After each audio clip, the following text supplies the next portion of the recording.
monde connaît les sirènes d'Ulysse. Mais connaissez-vous la sirène suisse? Elle est valaisanne et s'appelle Hugonette.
Nous sommes en l'an 940. Les Sarrasins viennent d'incendier l'abbaye de Saint-Maurice et des grosses colonnes de fumée montent dans la plaine. Les envahisseurs ont posé leur campement près de Montaix, en haut dans la montagne, à Trois-Torrents. C'est ici que prend place cette légende. Les habitants de Trois-Torrents ont peur. Ils savent que les Sarrasins arrivent et se demandent qu'est-ce qu'ils doivent faire. Rester là pour combattre ou fuir dans la vallée d'Abondance un peu plus haut avec enfants, femmes et troupeaux. Les chefs de Trois-Torrents discutent. Ils savent pertinemment qu'ils sont trop faibles contre les Sarrasins pour lutter. Ils savent que rester serait aller vers un massacre. Ils désespèrent et écoutent la raison qui leur dit de partir. En effet, ils savent que la région est à feu et à sang et que ces barbares n'ont aucune pitié. Après le feu, le sang, les viols, les saccages des corps et des biens. Et c'est là qu'apparaît Hugonette, jeune fille, belle, élancée. Hugonette est révoltée par tant de passivité. Elle se lève et crie « Hommes de Trois-Torrents, si vous fuyez, vous êtes des lâches !» ou un truc du genre. Alors les hommes de Trois-Torrents répondent « Mais on doit faire quoi alors? Rester là et mourir pour l'honneur ?» Hugonette leur répond « Non, non, partez. Allez vous cacher dans les bois, mais soyez prêts. Nous, vos femmes, vos filles, allons rester et les combattre. Nous arrêterons les Sarrasins. » Les Sarrasins approchent déjà. Les guetteurs les voient de loin, arrivés par le village. Ils sont là, à quelques centaines de mètres.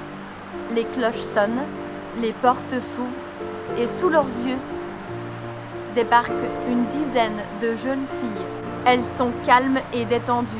Habillées avec leurs habits de fête, elles ont noué leurs cheveux en de longues tresses qui leur tombent sur les reins.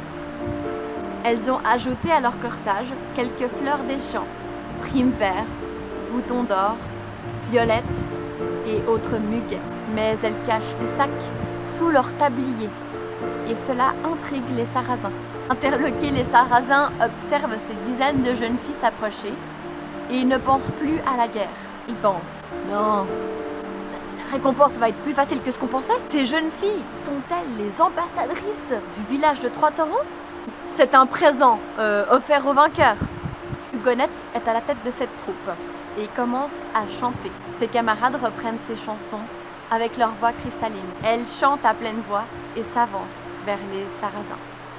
Hugonette se rapproche encore et face aux assaillants, elle chante une mélodie qui les fait frissonner. Ils ne comprennent pas les paroles, c'est à la fois léger et grave. Cela les trouble. Que font-ils dans cette vallée si lointaine? Hugonette chante encore. Ils ont les larmes aux yeux et pensent à leurs femmes, leurs enfants, leurs familles, leurs maisons et tout ce qu'ils ont laissé là-bas, si loin, depuis de nombreuses années. Et les Sarrasins se demandent comment une chanson si simple peut autant les émouvoir. Que cette jeune fille qui chante doit être une magicienne, une fée ou un ange, sinon c'est impossible. Hugonette chante encore. La nostalgie atteint les plus féroces, les plus forts, les plus batailleurs.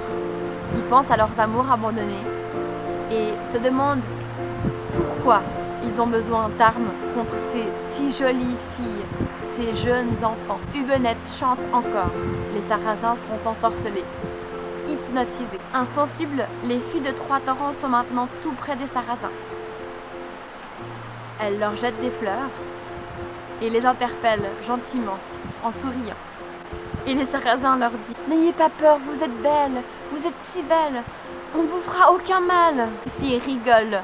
Elles se faufilent à travers les Sarrasins, gentiment, doucement, et sont maintenant bien réparties, si bien qu'elles sont chacune près de 3 ou 4 soldats. Huguenot termine son chant sur une note aiguë, un cri rauque lancé à plein poumon. C'est le signal, et les filles plongent leurs mains dans les sacs cachés sur leur tablier. Elles en sortent des cendres qu'elles jettent aux yeux, à la bouche des envahisseurs.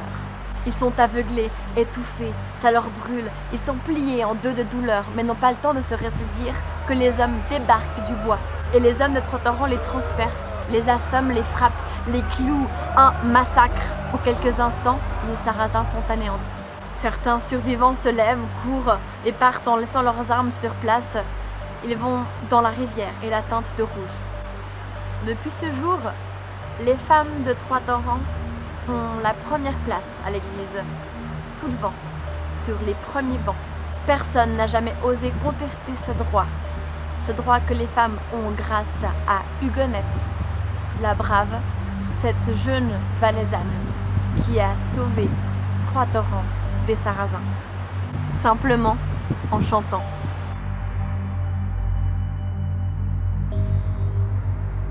La question qu'on peut se poser, c'est qui sont ces Sarrasins? Il y a deux solutions. Soit c'était une bande de pillards musulmans venus des rives provençales. En effet, d'un point de vue historique et temporel, on les signale en Valais vers les années 1920. L'autre possibilité parle de montagnards indigènes qui s'opposaient à la christianisation de leur région. À l'époque de l'origine de cette légende, il est probable qu'on ait appelé Sarrasins toutes sortes d'envahisseurs païens. Les traditions populaires auraient donc fait de ces deux envahisseurs un amalgame. De cette légende de Trois-Torrents, il ne reste pas que des écrits. Non, elle figure également sur ces armoiries. Sur les armoiries de Trois-Torrents, il n'y a que 2 torrents. Parce que Trois-Torrents ne vient pas du nombre de torrents qu'il y a à Trois-Torrents, mais d'un héritage laissé des Romains. En effet, ils se sont établis dans la région au temps de Jules César. Ils devaient dépasser les impressionnantes gorges de la Thine pour aller au-delà du torrent, soit Tras Torrentium, une appellation qui, au fil des années, s'est transformée en Trois-Torrents. Sur les armoiries figure également une jeune fille habillée de rouge, portant un enfant qui lance des cendres. La légende d'Huguenot y est à jamais représentée.